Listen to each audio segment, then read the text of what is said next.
Hey YouTube, what is going on? We're back with another deck profile, continuing our Battle City walkthrough.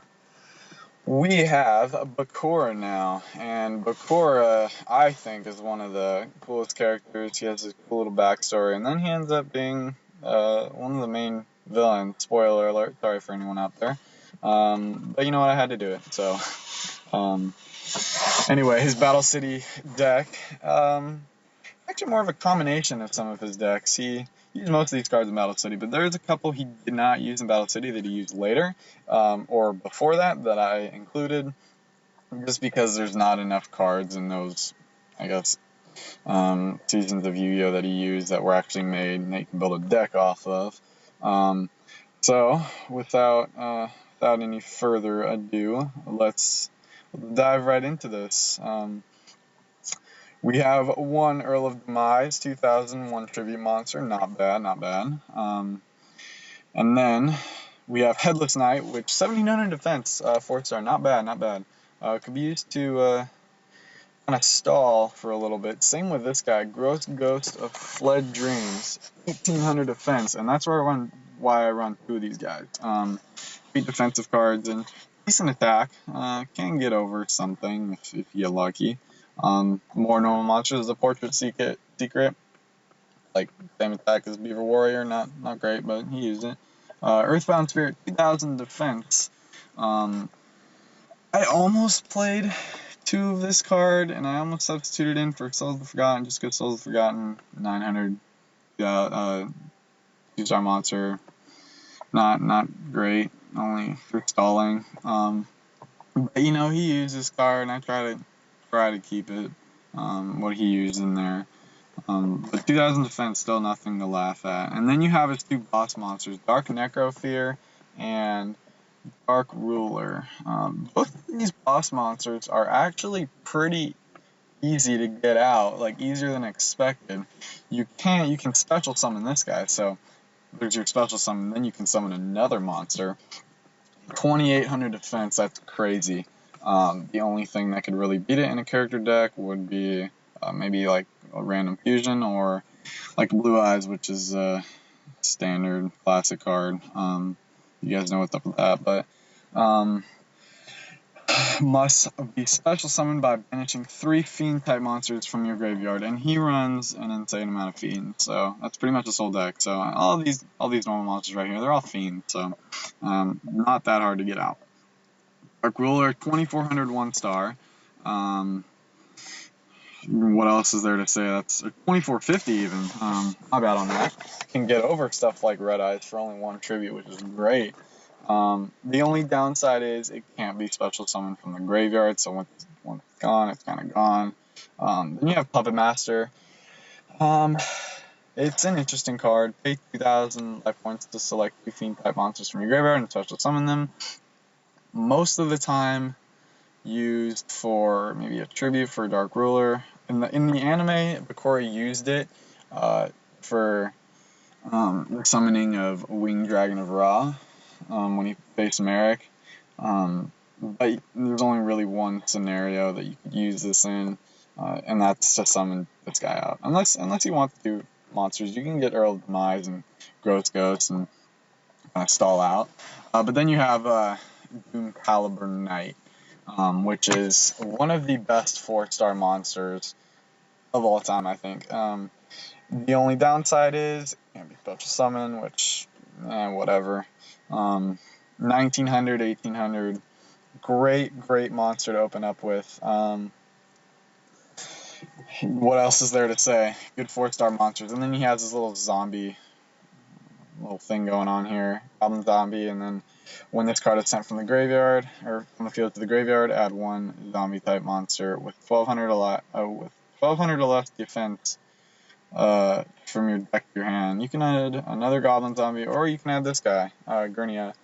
During your next standby phase after this card is destroyed and sent to the graveyard by an opponent. Card effect, special summon. More times than not, it's going to get destroyed by battle, but it could happen. So I included one of it. And then Sangan, you guys all know what Sangan's about. Swarm the field, get monsters in your deck. Dogging the Spiritualist, great card. Discard one random card from your hand to your graveyard and destroy all special summon monsters on your field. It can be a drawback if you have like Dark Necrophria on the field. And it's not as great in character decks or in character deck pools because you don't see as much special summoning, but it has its scenarios where it can be really good. And it's even used a little bit today. So, and then you have Exchange. You guys, not much to say there. Shallow Grave, kind of like Monster Reborn defense mode. Pot of Greed, nothing to say there. Dark Designator. This card's kind of new, I guess. But he used it. Declare one monster name, and if the declared monster is in your opponent's deck, add one of that card to your opponent's hand. So if it's character deck duel, you pretty much know what cards each character's running. So you want to do that, and then combo that with Exchange. That's what Bakura did. That's how we got Wind Dragon. Monster Reborn, nothing. And then you have I don't know what Dark Door is doing in there. In the middle of all this, but then you have the 4 spirit messages for his Destiny board, and Destiny board can be extremely painful to get out, really hard to get it out, but we'll talk about that later. Dark Door, both players can only attack for 1 monster per turn, just all purposes. He didn't play this card, Sword of Dark Destruction, but he kind of needs the extra giddy up on some of his monsters, increases dark monster by 400 points, and I think almost every monster in his deck is dark, so it works. Premature Burial, nothing to say there. Multiple Distraction, this is, I think, a pretty new card, and it's not, kind of only can come up in very tight scenarios, but if both players have more than 3 cards in their hand, each player places their entire hand on the bottom of the deck in any order, and you lose life points equal to the total number of cards returned to the deck by this effect. So there's a huge drawback. Then each player gets to draw 5 cards. So it's kind of a risky play, but he played it. Bark of the Dark Ruler, another card he didn't play. If a Fiend type monster you control battles during the damage step, pay life points and multiples of 100 points. Then target the opponent's battling monster. That opponent's monster loses that much attack and defense until the end of this turn. Sorry, I'm reading these effects, guys. I don't know if you know these cards, but it's just what I do, just to help me explain them a little bit more. So if you don't like that, I'm sorry.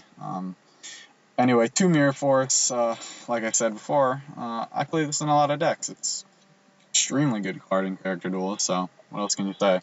Dark Spirit of the Silent, back negation, sort of thing. And then the Destiny board, which it's really hard to get out. Really hard to get out, I promise. But I mean, if you get it all out, you win. So that's why it's so hard to get out. And then you have his huge side deck, which is cards he played from other arcs that I decided to include. 2 being Morphing Jar and Man-Eater Bug, 2 flip effect monsters he used in Duel's Kingdom. But then you have Dark Master Zork, which I think is really cool.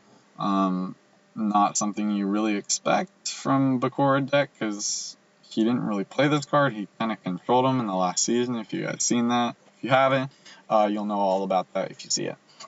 But he has a pretty cool effect with dice and all that. And then Change of Heart he used, which I almost considered putting in the deck, but I didn't really want to. I might substitute that in that for like Premature Burial or something like that, but you guys can do that too. And then the Ritual spell for Dark Master Zork. And then a really new card, I think it came out in one of the recent sets, Dark Sanctuary. This was kind of his whole strategy against Yugi in Battle City.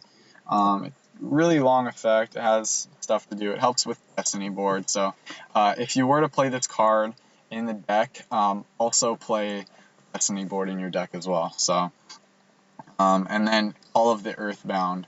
When an opponent's monster declares an attack, you can select that attack target. So have more than one monster on the field, it can be useful. And then his last, which is kind of a trap monster, Zone of the Spirit. I would recommend this card, put it in the deck, as well as Dark Master Zork in replace for the Destiny board, just because Destiny board is so hard to get out and these cards help a little more for the deck. It's an 1800 attack monster. Flip up, opponent runs into it. They don't know what they're going for. So it's pretty good. Anyway, guys, that was my Battle City Bakura deck. Hope you enjoyed it. I really like this deck because it's not all